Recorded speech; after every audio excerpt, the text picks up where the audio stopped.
Actually ये प्याला है, तो जैसा कि आप समझ रहे हैं कि जैसे जैसे ये कीड़ा ऊपर की तरफ खिसकेगा, इसके फिसलने की चांसेस बढ़ते चले जाएंगे। तो क्वेश्चन में पूछा है अधिकतम किस ऊंचाई तक कीड़ा रेंग सकता है। एक सर्टेन हाइट पर जाकर एक सर्टेन हाइट से ज्यादा हाइट पर ये जा नहीं पाएगा,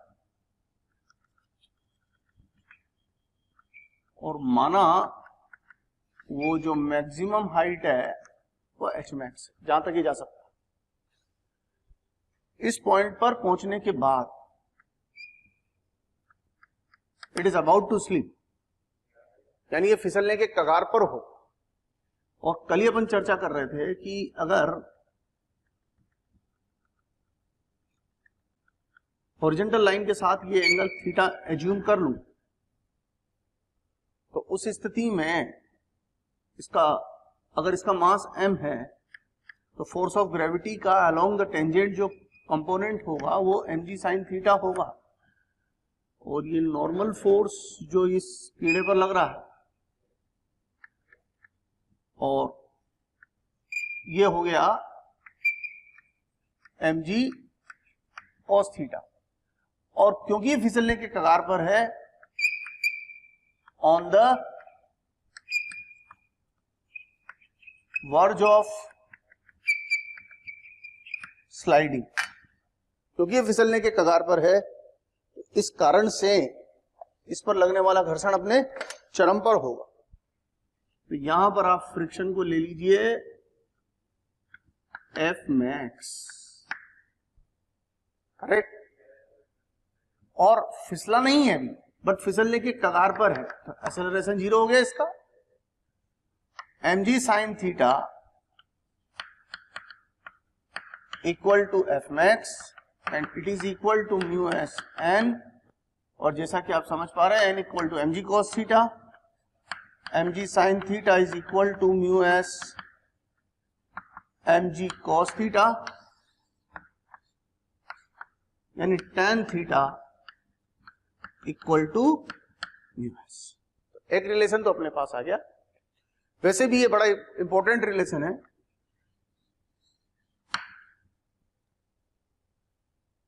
अब यहां पर जब कीड़ा या वस्तु फिसलने के कगार पर होती है, तो उस बिंदु पर खींची गई स्पर्श रेखा अगर क्षैतिज के साथ थीटा कोण बनाए तो tan थीटा का मान स्थैतिक घर्षण गुणांक के बराबर होता है। ये बड़ा अपने आप में एक इंपॉर्टेंट कॉन्सेप्ट है जो आपको अपने दिमाग में भी बनाए रखना है। अब अपने से क्वेश्चन में h पूछा है, तो ये तो फिजिक्स हो गई। अब थोड़ा सा मैथमेटिक्स की बात कर लेते हैं।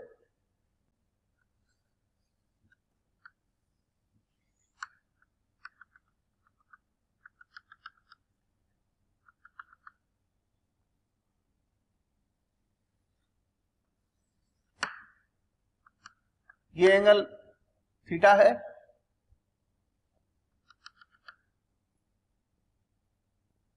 यहां पर इसके अकॉर्डिंग ये वाला एंगल आपका 90 माइनस ये वाला एंगल थीटा है, तो ये वाला एंगल थीटा हो गया, ये वाला 90 माइनस थीटा हो गया, तो ये वाला एंगल थीटा हो गया। वैसे भी एक सिंपल फंडामेंटल हमेशा याद रखिए कि अगर दो रेखाओं के बीच का कोण 90 डिग्री, दो रेखाओं के बीच का कोण थीटा है, तो उन दोनों रेखाओं पर परस्पर लंबवत रेखाओं के बीच का कोण भी थीटा ही रहा हो। ये पॉइंट आप दिमाग में रखिएगा, बार बार जरूरत पड़ती है अपने को इसकी।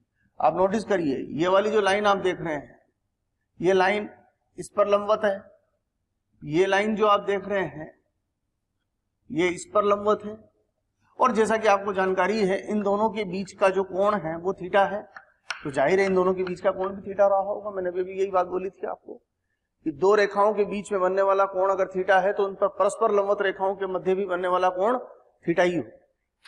अब यहां पर हम सिंपल मैथमेटिक्स का इस्तेमाल करते हैं। ये पूरी लेंथ r, ये भी r है, तो यहां से लेकर यहां तक की जो लंबाई है ये r cos थीटा हो गई बच्चों, और ये h लिया हुआ है हमने hm, तो r cos थीटा plus hm equal to r है। आपको h मैक्सिमम चाहिए, तो h maximum is equal to r into 1 minus cos theta. और आप जानते हैं अगर एक ट्राइंगल बनाऊं मैं, tan थीटा की वैल्यू कितनी आ रही है अपने पास, म्यू एस, तो इसको tan थीटा को अपन म्यू एस अपॉन 1 लिख सकते हैं, से दिस इज थीटा, तो tan थीटा है म्यू एस अपॉन 1, तो ये हो गया आपके पास 1 प्लस म्यू एस स्क्वायर, और इस ट्राइंगल को देख के आप cos थीटा की वैल्यू यहां से पुट कर दीजिए, तो r into 1 minus cos theta base upon hypotenuse 1 upon under root 1 plus mu S square. तो इस तरीके से हमारे पास क्वेश्चन का फाइनल आंसर आ जाएगा। देखो बच्चों, एक और एग्जांपल अपन ने यहां पर लिया है आपके सामने। एक ट्रक है और उस ट्रक के ऊपर एक ब्लॉक रखा हुआ है,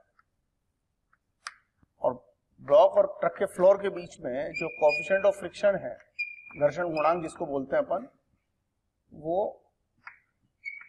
0.2 है, और ये जो डिस्टेंस आप देख रहे हैं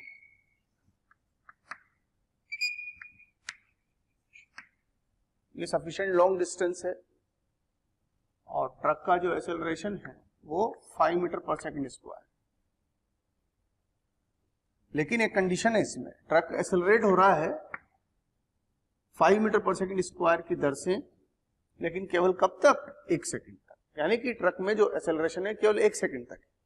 उसके बाद ट्रक की एक्सेलरेशन 0 हो गई। ट्रक की एक्सेलरेशन 0 होने का क्या अर्थ हुआ कि उसके बाद ट्रक की जो वेलोसिटी है वो फिक्स हो गई। अपने को जो ग्राफ प्लॉट करना है वो ब्लॉक की वेलोसिटी और टाइम के बीच में ग्राफ प्लॉट करना है, कि ब्लॉक और टाइम के, ब्लॉक वेलोसिटी और टाइम के बीच में जो ग्राफ बनेगा वो कैसा ग्राफ बनेगा। यहां पर v ब्लॉक से मतलब है velocity of block with respect to ground, block का जमीन के सापेक्ष वेग। एक बात तो बहुत सिंपल सी है कि अगर मैं ट्रक की वेलोसिटी का टाइम के साथ ग्राफ बनाऊं तो ट्रक 0 से 1 सेकंड में के अंतराल में 5 की दर से त्वरित हो रहा है। 1 सेकंड बाद ट्रक का जो वेलोसिटी है वो 5 मीटर प्रति सेकंड हो जाएगा, और फिर उसके बाद नियत हो जाएगा।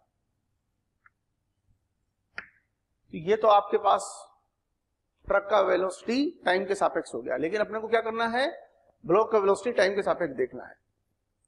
बच्चों, सबसे पहली चीज तो ये समझ लें कि अगर हम ट्रक के सापेक्ष बात करें तो ट्रक के सापेक्ष अगर हम देखें तो छदम बल हो गया ब्लॉक के ऊपर m×5, truck non inertial category का फ्रेम हो गया हमारे लिए, क्योंकि ट्रक एक्सेलरेटेड है।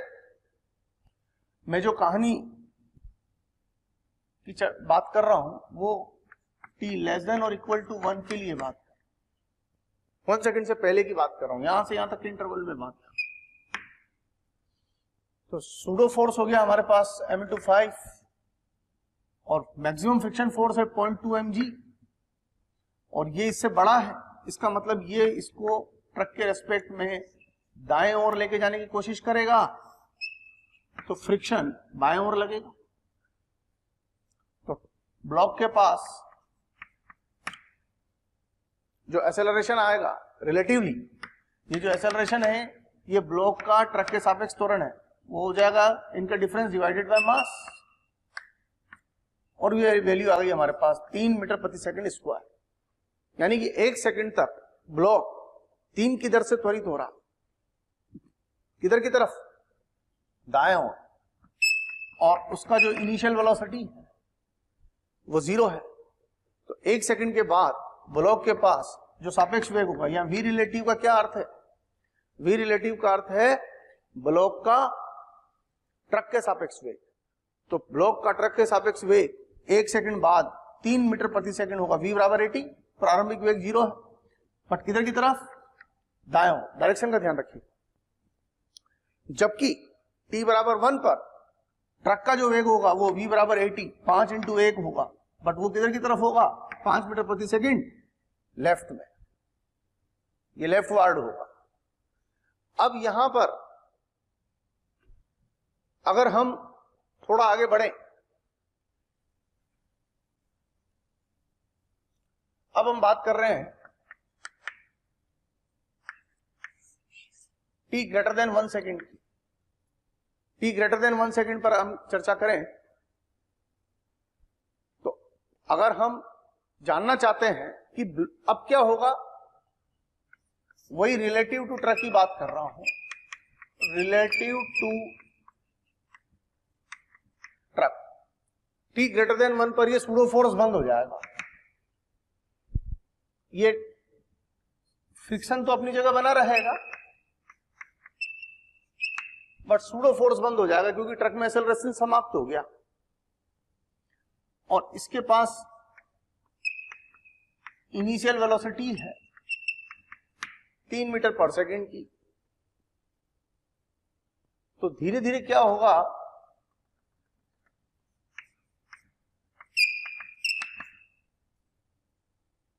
आप नोटिस करें 1 सेकेंड पर ये t इक्वल टू 1 की कहानी है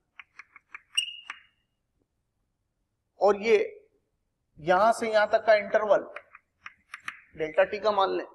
t इक्वल टू 1 पर सूडो फोर्स खत्म, सिर्फ घर्षण बल रह गया क्योंकि सूडो फोर्स किस लिए खत्म, क्योंकि ट्रक में त्वरण समाप्त हो चुका है। और t इक्वल टू 1 पर ब्लॉक के पास जो वेलोसिटी है वो 3 मीटर पर सेकेंड की है। तो आप नोटिस करें ये फ्रिक्शन पीछे है, फ्रिक्शन फोर्स, और वेलोसिटी आगे है, तो ये फ्रिक्शन फोर्स इसकी वेलोसिटी को धीरे धीरे कम करेगा, अल्टीमेटली ये इसे रोक देगा। तो सवाल ये है कि यहां से यहां तक आने में कितना समय लगेगा। Stopping time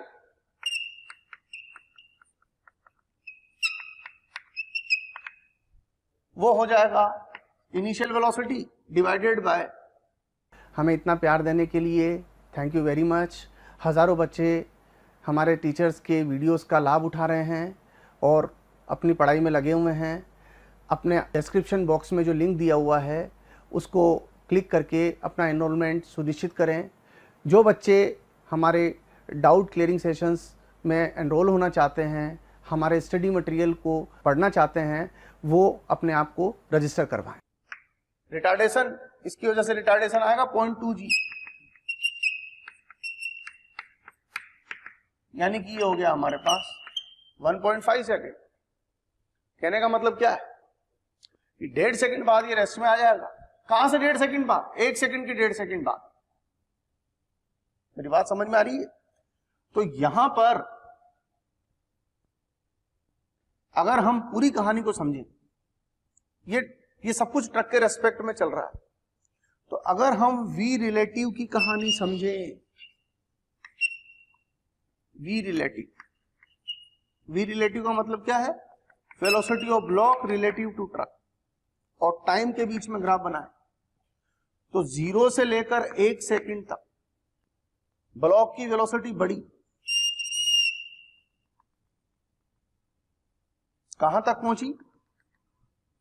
3 metre per second तक पहुंची, और फिर उसके बाद घटकर 0 पर आ गई।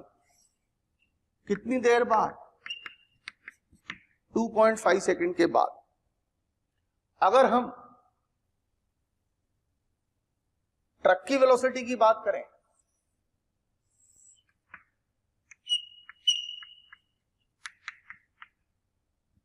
टाइम के साथ, तो अगर हम डायरेक्शन सहित बात करें, पहले मैंने स्पीड के साथ ग्राफ लोड किया था, ये जो पहले यहां पर ग्राफ बनाया हुआ था वो स्पीड का था, speed of time versus speed of truck versus time graph था। अगर मैं वेलोसिटी की बात करूं तो ट्रक की वेलोसिटी लेफ्ट में है, तो राइट को अगर हम प्लस में ले रहे हैं तो लेफ्ट को माइनस में लेना पड़ेगा ना हमें। तो ये हो गया, ये 1 सेकेंड, ये 0।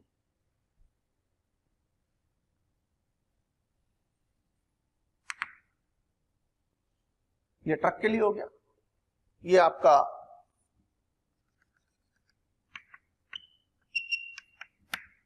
और उसके बाद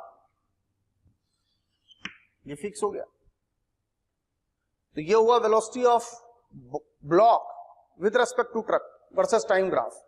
ये है velocity of truck versus time graph. और अब जो बना रहा हूं, बड़ा ध्यान से समझना,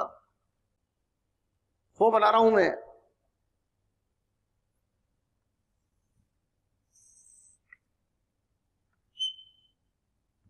velocity of block with respect to ground versus time graph.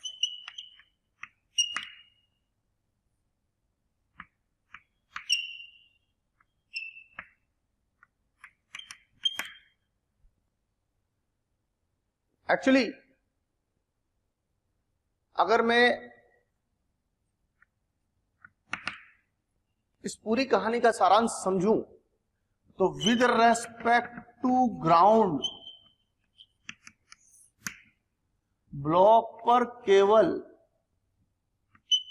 Friction force है, सूडो फोर्स ग्राउंड के रेस्पेक्ट में तो रहेगा नहीं। आप नोटिस करिए जो फ्रिक्शन फोर्स है वो हमेशा पीछे की तरफ है, t इक्वल टू 1 से पहले भी और t ग्रेटर देन 1 पर भी। तो इसकी वजह से ग्राउंड के रेस्पेक्ट में ब्लॉक का जो एक्सेलरेशन होगा वो होगा 2 मीटर पर सेकंड स्क्वायर का। किधर की तरफ? लेफ्ट में। तो बहुत सिंपल सी कहानी है, ब्लॉक के पास सिर्फ एक एक्सेलरेशन है 2 मीटर पर सेकंड स्क्वायर का कांस्टेंट एक्सेलरेशन। किधर की तरफ?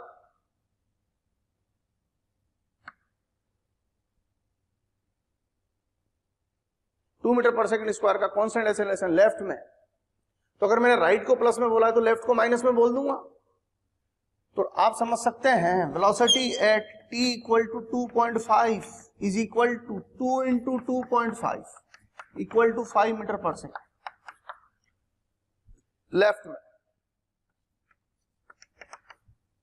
क्या मतलब है इस बात का कि ब्लॉक का एक्सेलरेशन 2 मीटर प्रति सेकंड स्क्वायर का है। कब तक? जब तक कि ब्लॉक तुलनात्मक रूप से स्थिर नहीं हो जाता। यहां तक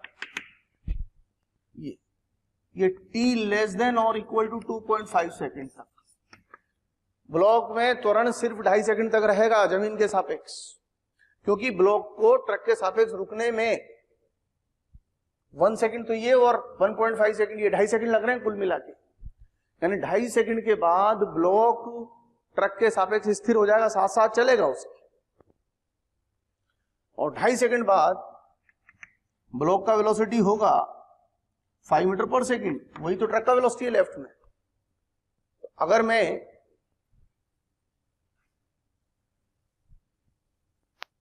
ग्राफ बनाऊंगा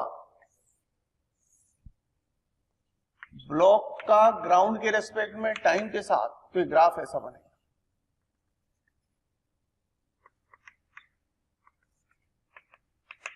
-5 मैंने लेफ्ट की वजह से लिखा है। यहां लेफ्ट में लिखा है ना, मैंने लेफ्ट साइड को माइनस में लिया, राइट को प्लस में लिया है। ये राइट लेफ्ट प्लस माइनस। अगर मैं उल्टा कॉम्बिनेशन कर दूं, ये प्लस ये माइनस ले लूं, तो जो ग्राफ नीचे है वो ऊपर आ जाएगा, जो ऊपर है वो नीचे आ जाएगा। तो ये तीनों ग्राफ आपको पता लग गए होंगे। ये जो ग्राफ था ये velocity of block relative to truck था।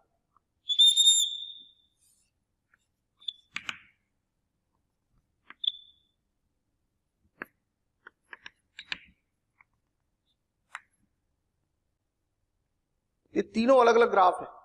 ये velocity of truck relative to time है, ये velocity of block relative to ground है, और ये velocity of block relative to truck है। देखिए बच्चों, मैंने एक एग्जांपल लिया है आपके सामने। यहां पर एक वेज है और वेज के ऊपर एक ब्लॉक रखा हुआ है, बट ये ब्लॉक और वेज के बीच में कोएफिशिएंट ऑफ फ्रिक्शन 0 है, और जो वेज और फ्लोर है, यहां वाली जो सरफेस है, ये वाली सरफेस, ये rough surface, this is rough, and coefficient of friction mu. हम जानना चाहते हैं minimum value of mu, so that this wedge is at rest. हम जानना चाहते हैं कि म्यू का मिनिमम वैल्यू कितना हो ताकि ये वेज रेस्ट में रहे। बच्चों जब हम मिनिमम या मैक्सिमम की बात कर रहे हो क्वेश्चन में, तो आप समझिए कि हम on the verge of sliding पर काम कर रहे हैं। अब यहां पर नोटिस करिएगा, अगर मैं सब ग्राउंड के रेस्पेक्ट में काम कर रहा हूं, अगर मैं वेज की बात करूं तो वेज का एक्सेलरेशन 0 है। अब वेज पर लगने वाले फोर्सेस देखिए, इस ब्लॉक पर जो फोर्सेस लगेंगे एम पर, वो mg sine theta, mg cos theta और ये नॉर्म, और इसका रिएक्शन वेज पर इधर की तरफ लगेगा। ये तो आपके ब्लॉक पर फोर्सेस हो गए, और ब्लॉक इस डायरेक्शन में एक्सेलरेट करेगा। तो ये है force on block by the ways, तो उसका रिएक्शन हो गया यहां पर, ये वाला। अब इस फोर्स को अगर मैं अलोंग द सरफेस देखूं, इसका जो कंपोनेंट मुझे मिल रहा है वो है n साइन थीटा। तो ये n साइन थीटा इस वेज को लेफ्ट साइड में शिफ्ट करना चाहता है। फ्रिक्शन अपने आप को राइट में एडजस्ट करेगा और इस ब्लॉक को, इस वेज को पीछे जाने से रोकेगा। यानी कि ये जो फोर्स वेज को पीछे ले जाना चाहता है, उसको पीछे ले जाने से इस फोर्स ने रोका हुआ है। कहने का मतलब ये और ये आपस में एक दूसरे के साथ इक्वल अमाउंट पर काम कर रहे हैं।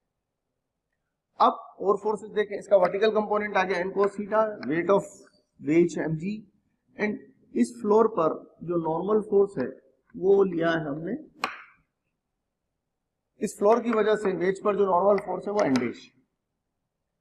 एफ मैक्स जैसा कि आप जानते हैं, एफ मैक्स होगा म्यू एन डैश। यहां नॉर्मल कितना लगा, जिस जगह आप फ्रिक्शन ले रहे हैं नॉर्मल भी आपको उसी पोजीशन का लेना है। तो एफ मैक्स हो गया आपका mu N dash, and N dash की वैल्यू हो गई this plus this, but F max is equal to N sine theta. तो एफ मैक्स की जगह एन साइन थीटा लिख दिया मैंने। और जहां तक एन का सवाल है, क्योंकि इसका एक्सेलरेशन इधर की तरफ है, तो ऑब्वियस सी बात है कि एन की वैल्यू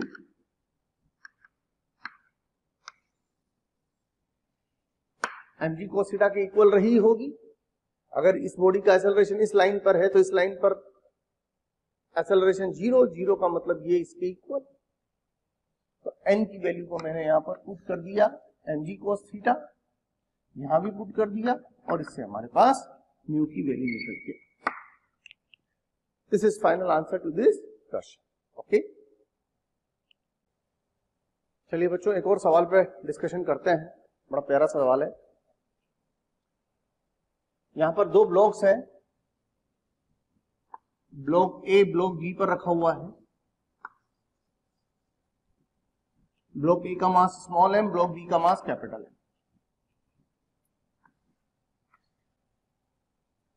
स्टार्टिंग में इसके पास वेलोसिटी 0 है और इसके पास वेलोसिटी v0 है। यानी कि स्टार्टिंग में ये रेस्ट में है और इसको हमने v0 वेलोसिटी से पुश किया, और इन दोनों के बीच में जो फ्रिक्शन फोर्स काम कर रहा है वो F है, और ये कांस्टेंट नेचर का फोर्स, और ये वाली सरफेस स्मूथ। बच्चों हमारे पास रोज़ डिमांड्स आ रही है कि इस टॉपिक पर वीडियो बनाया जाए, इस टॉपिक को समझाया जाए। बच्चों मैं आपको एक बात कहना चाहता हूं कि हमारे YouTube चैनल को सब्सक्राइब करें और उस पर जो बेल आइकन है उसको प्रेस करें, ताकि जो भी नोटिफिकेशन है वो आपके मोबाइल पर आ सके। उसका कारण क्या है, जिन वीडियोस की आप डिमांड कर रहे हैं, जिन टॉपिक्स के एक्सप्लेनेशन के लिए आप बोल रहे हैं, वो ऑलरेडी हमारे चैनल पर डले हुए हैं और हमारे यहाँ पर अवेलेबल हैं। आप तक नहीं पहुँच पाए क्योंकि आपने हमारे बेल आइकन को प्रेस नहीं किया हुआ है। इसलिए मेरा निवेदन है, मेरा रिक्वेस्ट है आपसे कि हमारे यूट्यूब चैनल पर सब्सक्राइब करें और उस बेल आइकन को प्रेस करें। तो क्वेश्चन में पूछा हुआ है, find distance travelled by A relative to B, distance travelled by A relative to B before they move with same velocity. मतलब क्वेश्चन में ये कहना चाह रहे हैं वो कि थोड़ी देर बाद ए और बी सेम वेलोसिटी से ट्रेवल करेंगे, तो उस पॉइंट तक जब दोनों सेम वेलोसिटी से ट्रेवल करेंगे तब तक ए बी के ऊपर कितना चल चुका होगा, ए बी के रेस्पेक्ट में कितना चल चुका होगा, एक ग्राउंड के रेस्पेक्ट में कितना चल चुका होगा, इससे मतलब नहीं। ए जिस सरफेस पर स्लाइड कर रहा है, यानी बी की सरफेस पर स्लाइड कर रहा है, वहां कितना उसने ट्रेवल किया, दैट इज इंपॉर्टेंट पॉइंट। तो ये हमें कैलकुलेट करना है, distance travelled by A relative to B before they move with same velocity, दोनों जब सेम वेलोसिटी से ट्रेवल करने लगे। देखिए मैं यहां पर जो केस स्टडी कर रहा हूं वो बी के रेस्पेक्ट में कर रहा हूं। ये जो फ्री बॉडी डायग्राम आप देख रहे हैं, ये मैंने आपको सबसे पहले बताया था स्टार्टिंग में, मैं फिर से वापस दोहरा देता हूं अपनी बात को। सबसे पहले हम ऑब्जर्वर बिठाते हैं,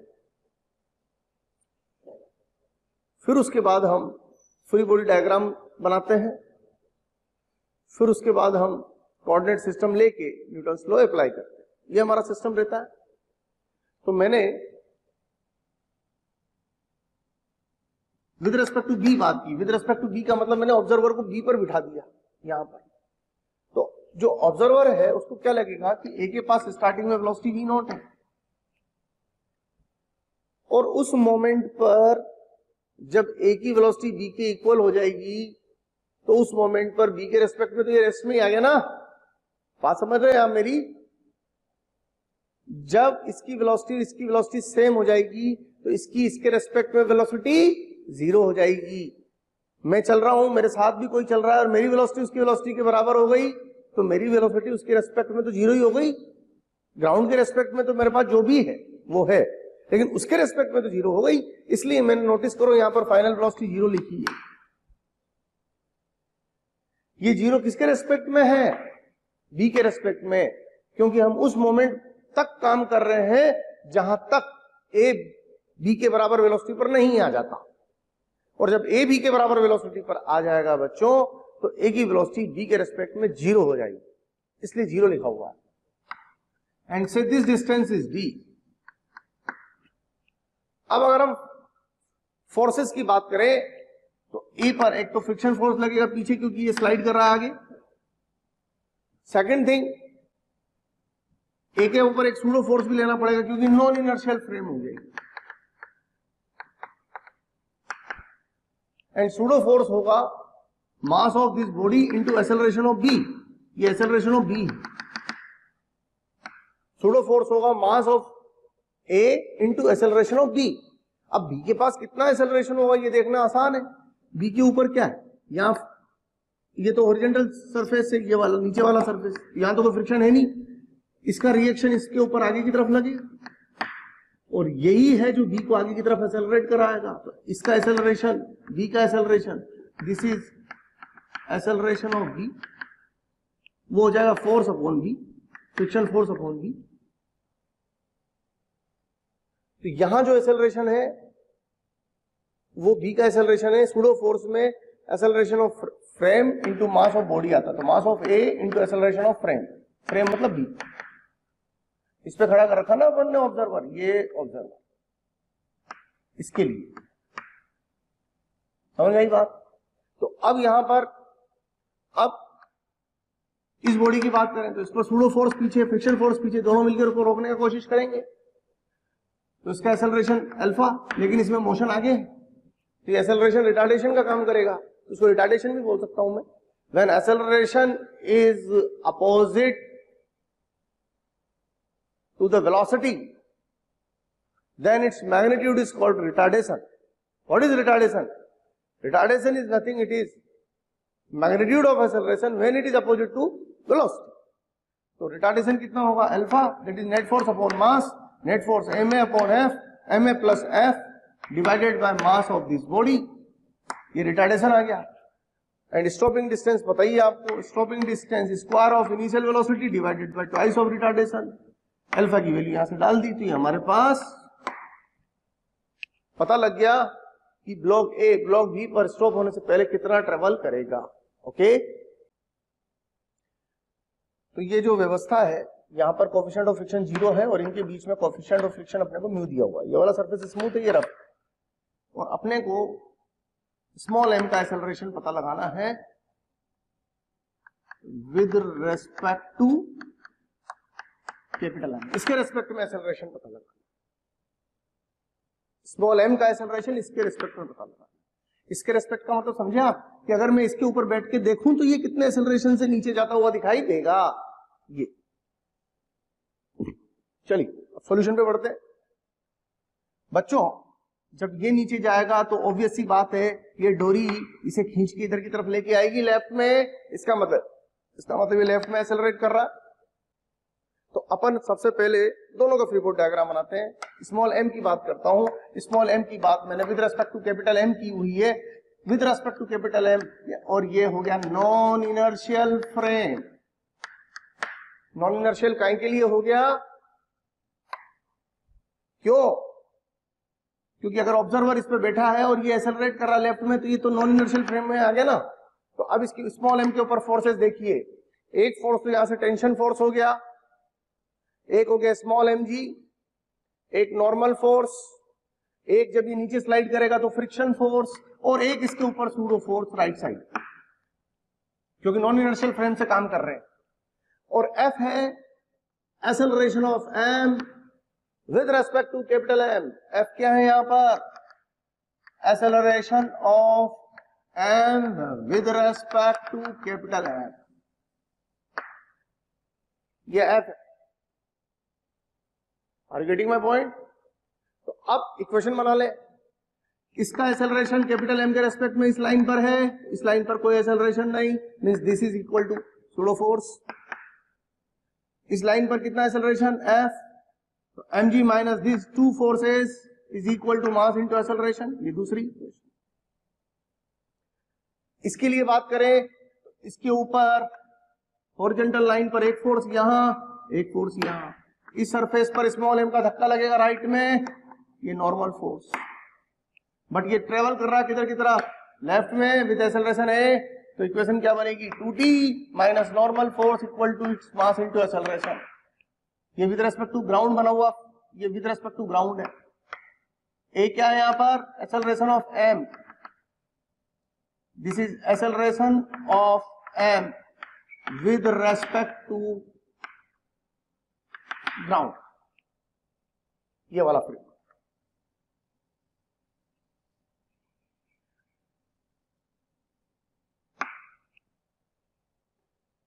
और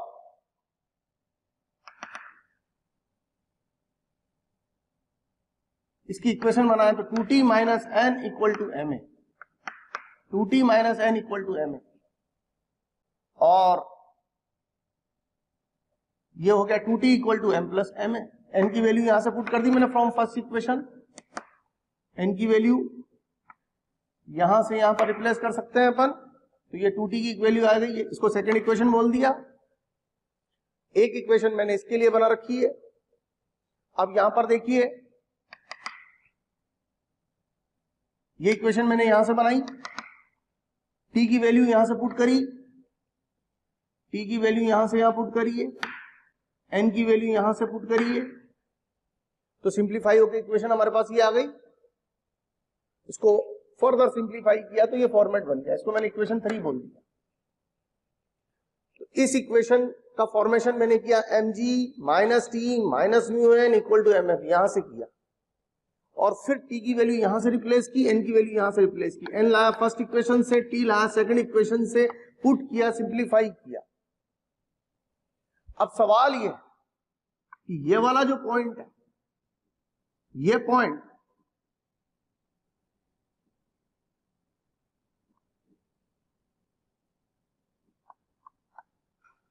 F एक्सेलरेशन से नीचे आ रहा है, जबकि ये वाले जो दो पॉइंट है ये A एक्सेलरेशन से लेफ्ट में आ रहे हैं। ये वाला पॉइंट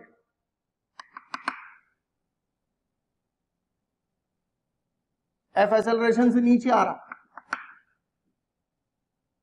और ये वाला पॉइंट, अब इस केस में क्या होगा देखिए, ये विद रेस्पेक्ट टू m बात कर रहा हूं, विद रेस्पेक्ट टू m बात कर रहा हूं, तो विद रेस्पेक्ट टू m ये वाला पॉइंट ए से इधर आता हुआ दिखाई देगा, ये एफ से नीचे जाता हुआ दिखाई देगा, ये वाला पॉइंट ए से इधर आता हुआ दिखाई देगा, तो ये L1 L2 L3 A4, but सारी लेंथ का सम मिला के total length L। Second derivative लिया 0 क्योंकि टोटल लेंथ तो कांस्टेंट है L1। ये एक्सेलरेशन इस लेंथ को श्रिंक करने का काम करेगा, तो यहां माइनस में ले लिया। इस लेंथ में कोई चेंजेस नहीं आ रहे हैं, इसको 0 ले लिया। ये लेंथ भी श्रिंक होगी, तो यहां माइनस ए आ गया। ये वाली लेंथ बढ़ेगी, तो यहां प्लस एफ आ गया, तो एफ इक्वल टू 2 है। क्या मतलब हुआ इस बात का कि अगर ये 1 मीटर लेफ्ट में आता है तो ये 2 मीटर नीचे आएगा। बच्चों, अगर आपको हमारे वीडियोस पसंद आते हैं, आपको हमारा पढ़ाया हुआ समझ आता है, तो आप हमारे वीडियोस को लाइक करें, शेयर करें। इससे आपको भी बेनिफिट होगा और साथ में ज़रूरतमंद स्टूडेंट्स तक हमारी बात पहुंच पाएगी। बच्चों, आपका जो प्यार इसने हमें मिलता है, उससे हमें मोटिवेशन मिलता है, वो हमारे लिए बूस्टर डोज का काम करती है। और हम चाहते हैं कि इसी तरह आपका प्यार मोहब्बत हमें मिलती रहे, ताकि हम इसी एनर्जी के साथ बराबर लगे रहें। ये जितना ये लेफ्ट में चलेगा, ये उससे डबल डाउन में आएगा, ये मतलब हुआ। तो एफ की वैल्यू आ गई 2a। से दिस इज इक्वेशन नंबर 4। ये इक्वेशन नंबर 4 होगी। अब कुछ नहीं करना, अपने को क्या करना था, find acceleration of m with respect to capital M। Acceleration of m with respect to capital M को क्या नाम दिया हुआ है हमने, स्मॉल m। तो स्मॉल f तो स्मॉल f की वैल्यू पता लगानी है। तो a की वैल्यू f/2 हो गई, a इक्वल टू f/2। ये f/2 यहां पुट कर दिया इस वाली इक्वेशन में, इक्वेशन नंबर 3 में, तो f/4 हो गया। और इसको सिंप्लीफाई किया तो f की वैल्यू निकल के आ गई। इसकी वैल्यू निकल के आ गई f। अंडरस्टैंड? तो ये जो मिला, ये है acceleration of small m relative to capital M। लेकिन अगर आपसे कोई पूछे acceleration of small m relative to ground, इसका ग्राउंड के रेस्पेक्ट में कैलकुलेशन करना है, तो ग्राउंड के रेस्पेक्ट में कैसे कैलकुलेशन करेंगे समझिएगा। ग्राउंड के रेस्पेक्ट में भी कैलकुलेशन करना आसान है बच्चों। Acceleration of small m with respect to ground, with respect to ground दो एक्सेलरेशन है, f इधर, a इधर। ग्राउंड के रेस्पेक्ट में इसके पास एक्सेलरेशन a लेफ्ट में, f डाउनवर्ड, तो a नेट ये हो गया। तो a net is equal to under root a square plus f। और अभी अपन ने थोड़ी देर पहले ही पता लगाया था, a की वैल्यू f/2, तो f square by 4 plus f square, यानी अंडर रूट 5/2 इंटू f की वैल्यू यहां से आई चुकी है हमारे पास। तो ये वैल्यू हो जाएगी हमारे पास 2√5 mg divided by m plus 5m plus 2। तो ये जो निकाला है, ये with respect to capital M है। इस पे खड़े होके देखोगे तो इसका एक्सेलरेशन इतना दिखाई देगा नीचे। जमीन पर खड़े होके देखोगे तो ब्लॉक का एक्सेलरेशन आपको इतना दिखाई देगा, लेकिन किधर की तरफ, ऑब्लिक में, ऐसे इस लाइन पर। ये अगर अल्फा एंगल है तो tan अल्फा हो जाएगा f/a, tan अल्फा हो जाएगा f/a। और अभी हमने a की वैल्यू लिखी थी f/2, तो ये 2 हो गया। तो alpha equal to tan inverse 2। मतलब हॉरिजॉन्टल लाइन से tan इनवर्स 2 के एंगल पर नीचे की तरफ एक्सेलरेट करता हुआ दिखाई देगा। तो ये acceleration with respect to ground और ये acceleration with respect to capital M, ऐसे। ठीक है बच्चों? देखिए बच्चों, इस एग्जांपल में क्या दिया हुआ है और क्या हमें कैलकुलेट करना है। यहां पर एक वेज है और ये वेज एलिवेटर के अंदर फिक्स्ड है, यहां पर ऐसे एलिवेटर के अंदर फिक्स्ड है। और ये जो एलिवेटर है ये 2 मीटर पर सेकंड स्क्वायर के एक्सेलरेशन से ऊपर की तरफ जा रहा है, और एक 1 kg का छोटा ब्लॉक 1 kg का छोटा ब्लॉक वेज के ऊपर रेस्ट में है। Block is at rest with respect to wedge. 3 चीज अपने को देखनी है, एक net force on the block, second normal force on the block, and third friction force on the block. ये चीजें अपने को कैलकुलेट करनी। बच्चों कोई भी, मैं पहले भी बात कर चुका हूं आपसे इस बारे में, बार बार मैं आपको बोलता हूं, before making free body diagram अपने को रेफरेंस फ्रेम फिक्स कर लेना चाहिए। We must fix reference frame कि हम ऑब्जर्वर को कहां बिठाना चाहते हैं, हम कैमरा कहां फिट करना चाहते हैं, वो जगह अपने को फिक्स कर लेनी चाहिए। उसके बाद अपने को आगे बढ़ना चाहिए। तो अपन ने क्या किया, हम किसके रेस्पेक्ट में बात कर रहे हैं, एलिवेटर के रेस्पेक्ट में बात कर रहे हैं, यानी हमने जो ऑब्जर्वर है उसको एलिवेटर के अंदर ही बिठा दिया है। यहां बैठ के सारी बातें देखिए। ब्लॉक रेस्ट में दे रखा है विद रिस्पेक्ट टू वेज, यानी with respect to this observer this is at rest. Acceleration of block relative to elevator ये 0 दिया हुआ है। अब फोर्सेस की बात करें, फोर्सेस कौन कौन से हैं। फोर्स ऑफ ग्रेविटी था, तो फोर्स ऑफ ग्रेविटी को मैंने रिजॉल्व किया इस तरीके से। एक रहेगा यहां पर normal force on the block by the ways, और एक सूडो फोर्स भी अपने को लेना पड़ेगा, क्योंकि अपन ने कैमरा जहां फिट किया है वो चीज एक्सेलरेटेड है। कैमरा आप जिस भी जगह फिक्स करोगे, अगर वो जगह एक्सेलरेटेड है तो फिर वो आप समझिए कि आप नॉन इनर्शियल फ्रेम में काम कर रहे हैं। तो कैमरा हमने एलिवेटर में फिक्स कर दिया, एलिवेटर एक्सेलरेटेड है, यानी हम नॉन इनर्शियल फ्रेम में काम कर रहे हैं, तो सूडो फोर्स की जरूरत पड़ेगी अपने को। सूडो फोर्स होता है ऑब्जेक्ट का मास इनटू कैमरे का एक्सेलरेशन, कैमरे का एक्सेलरेशन 2, तो सूडो फोर्स हो गया 1 kg इंटू 2, बट उसकी जो डायरेक्शन होगी वो होगी opposite to the acceleration of camera, तो ये हो गया ma। तो इसी के साथ यहां पर ma cos 30 और यहां पर ma sin 30 आ जाएगा। अब यहां पर अगर हम देखें कि ब्लॉक रेस्ट में है, रेस्ट में इस बात का सिग्निफिकेंस ये है कि इसके ऊपर स्टैटिक फ्रिक्शन काम कर रहा होगा। ये दोनों फोर्स मिलके इस ब्लॉक को नीचे ले जाना चाहते हैं, बट ले जा नहीं पा रहे हैं। इस बात का मतलब ये है कि स्टैटिक फ्रिक्शन ने इन दोनों को बैलेंस किया हुआ है। तो बच्चों नॉर्मल की जो वैल्यू है वो तो हो गई हमारे पास mg cos 30 plus ma cos 30, ये तो नॉर्मल की वैल्यू हो गई हमारे पास। तो नॉर्मल फोर्स हो गया मास, मास 1 kg दिया हुआ है, cos 30 यानी कि √3/2 हो गया, g यानी 10 ले लेते हैं, a की वैल्यू 2 दे रखी है, तो ये हो गया 6, 12/2 6 हो गया, यानी कि 6√3 न्यूटन। तो जो नॉर्मल फोर्स है वो 6√3 न्यूटन का है। एक तो आंसर हमारा ये आ गया।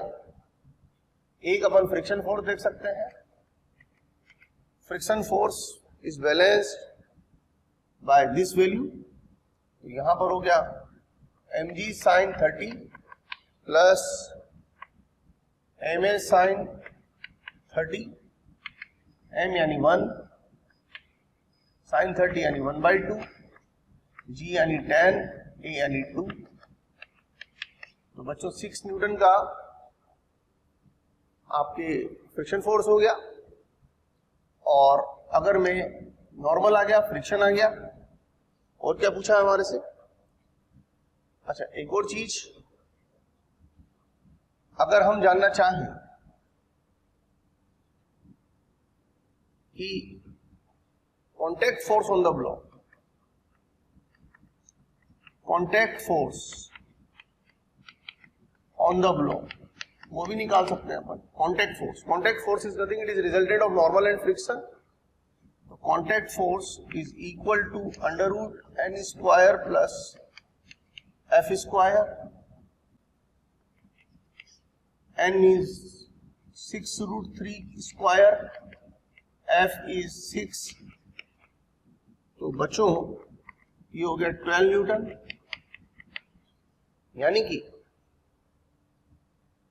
इन दोनों का जो रिजल्टेंट है, इसका और इसका, वो वैल्यू निकल के आ रही है 12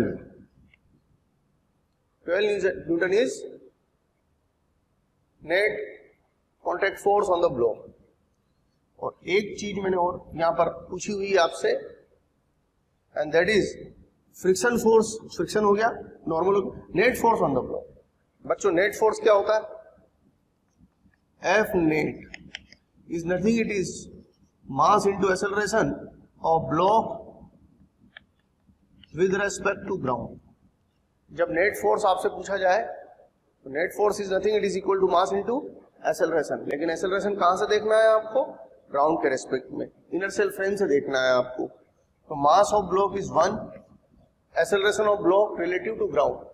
ये ब्लॉक ग्राउंड के रेस्पेक्ट में, आप सोच रहे हो 0 लिखा है सर आपने, तो मैंने 0 लिखा है, लेकिन किसके रेस्पेक्ट में लिखा हुआ है?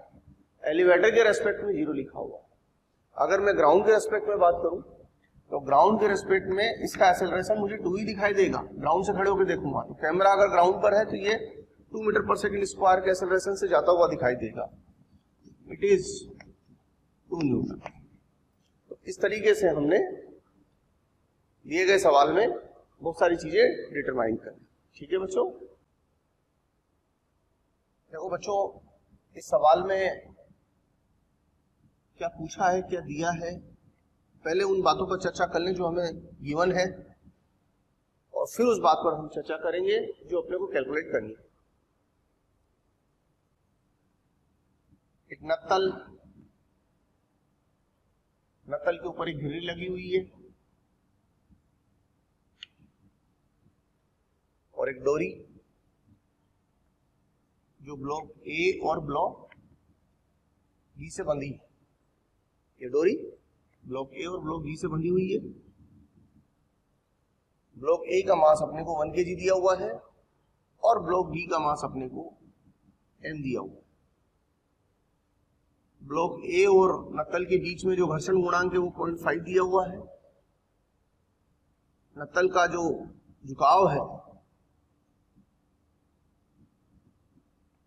वो 37 डिग्री दिया हुआ है क्षैतिज के साथ। अब सवाल क्या पूछा है अपने से? m का मान ज्ञात करने का है। किस कंडीशन के साथ? जो यहां लिखी हुई कंडीशन मैंने बताई दी आपको। m का मान ज्ञात करना है दी गई शर्त के साथ। अब देखिए, सबसे पहले नियत वेग से जा रहा है यानी त्वरण शून्य, दोनों एक ही डोरी से बंधे हैं। ये इस डोरी की लंबाई के अनुदिश चल रहा है, ये इस डोरी की लंबाई के अनुदिश चल रहा है। तो यहां पर अगर हम फ्री बॉडी डायग्राम बनाएं ए का, तो नॉर्मल 1 kg यानी कि 1 into g cos of 37, 1 into g sin of 37 degree. Motion इधर की तरफ है, 0 एक्सेलरेशन के साथ, तो फ्रिक्शन काइनेटिक नेचर का होगा।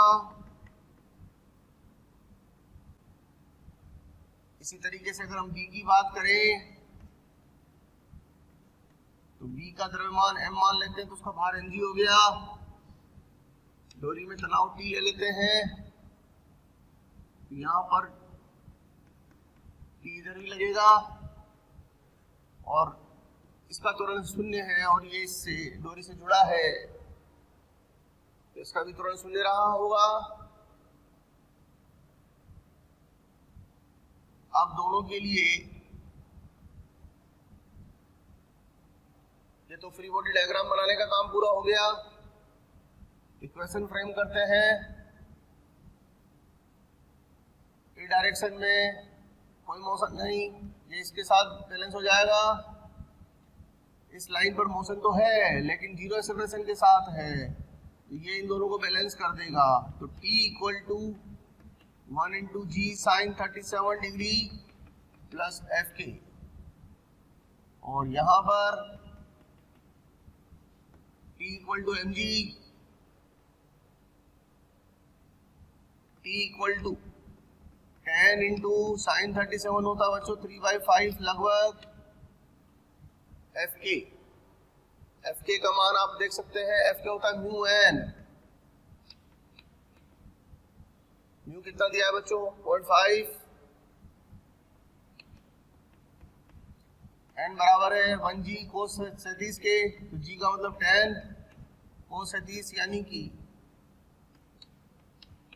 4/5, तो ये हो गया 1/2 इंटू 5, ये कैंसिल हो जाएंगे, 4 बचेगा, 4 न्यूटन। तो 4 न्यूटन का घर्षण बल है, तो ये हो गया 6 और 4 10 न्यूटन का तनाव, यानी कि डोरी में जो तनाव है वो 10 न्यूटन का रहा होगा। तो 10 न्यूटन बराबर m इंटू 10 मीटर प्रति सेकंड स्क्वायर, इसलिए m का मान